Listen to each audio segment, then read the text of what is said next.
where did that grenade come from that killed me? Did you see how that, like, I did that barrel roll and then hit 2 guys and it all blew up? And wow, that was awesome. So he just got sniped and then cartwheeled over the side and then got run over by a warthog. We flipped 6 times in the air, landed it, and kept going. So it's sort of fun that with save films, that single bullet that comes in that's actually gonna kill you that hits, then to actually watch blood start coming out and to see the guy get shot back, to watch that in slow motion and to see, look how cool that ragdoll is, look how cool this particle system is, look how cool that looks. It's just fantastic and it's really fun to see. People can't make things up now. They can't lie about what happened in the game last night. They can't exaggerate. The save film essentially is an automatic replay of every game you play. Fly anywhere you want to in the map, pan around, check things out. The amazing thing about save films is that you can actually relive any moment that happened at any time and look at it from any angle. If you're not quite sure, how did they actually get the flag out of our base when we're supposedly had 3 guys guarding it? Now it's easy to go back, watch the film, see what they did. The controls basically work exactly how you would expect them to. It's so simple conceptually, but making it a reality, it took years. Your first person, if you click the right stick, it shows you what that person was looking at from third person.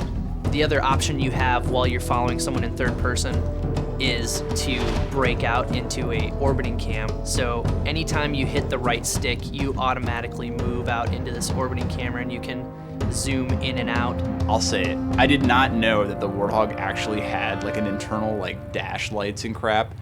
And so then like I'm flying around and I'm like, wait, what? Like there's actually like lights in here? There's 2 ways to rewind. You can either press left on the D-pad, which is a shortcut, or you can bring up the control pad, highlight the back button on the control pad, press A, and you'll rewind that way. Every time that someone rewinds in a save film, I hold my breath because there's like, it's like God reaching in and being like, make magic happen, and then it magically just keeps working. Like, the complexity of that system is so insane.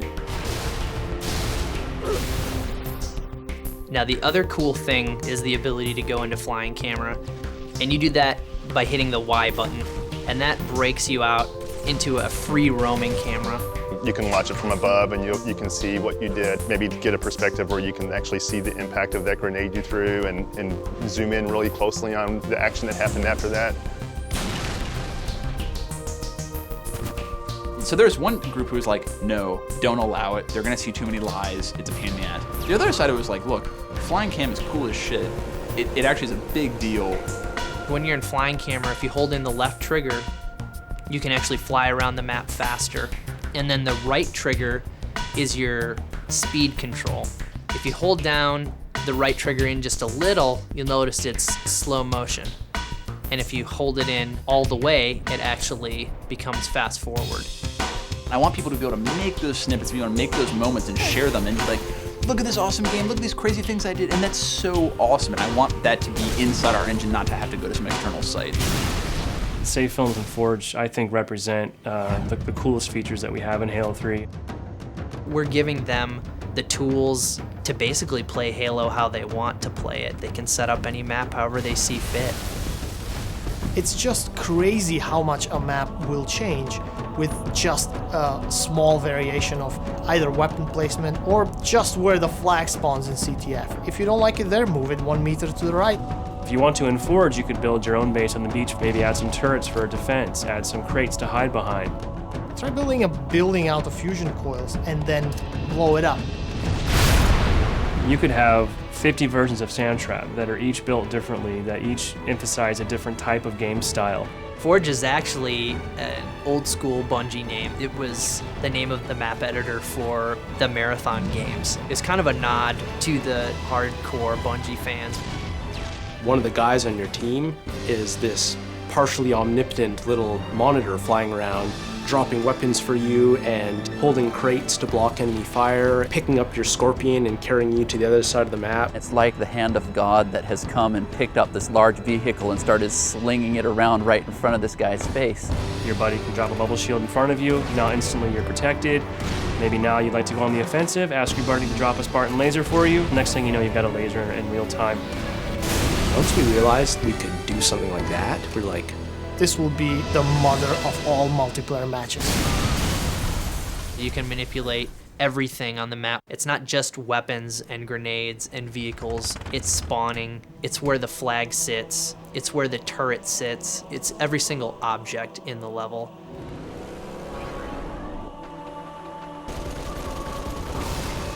They're gonna love the Forge because they can spend hours dropping tanks on each other. Each item has a cost associated with it. You have only so much Halo currency to spend on a particular map. Yeah, I've joked that people are gonna take our maps that are broken and within a week they're gonna fix them because they're actually gonna make the real version of like, hey, you know what, Bungie, your version of territories in this level sucked and here's the real one. we're not really sure what people are going to do. People are gonna figure out new ways to use the Forge that I think we don't even understand or know are possible yet. The next crazy thing that you're like, oh my god, they just took Forge and they took save films of that and they added voiceovers and they just did Macbeth. Holy crap, like that's crazy and that's awesome. Everyone's riffing off each other's ideas, and then all of a sudden, some diamond just emerges from it where everyone needs to have this map. Oh, this is so cool, I can't believe we're actually letting people do this. This is the stuff that's going to keep people playing for years on end, that's going to make a billion hours get logged on Xbox Live. This is the thing that is going to really set our game apart from the rest, I think.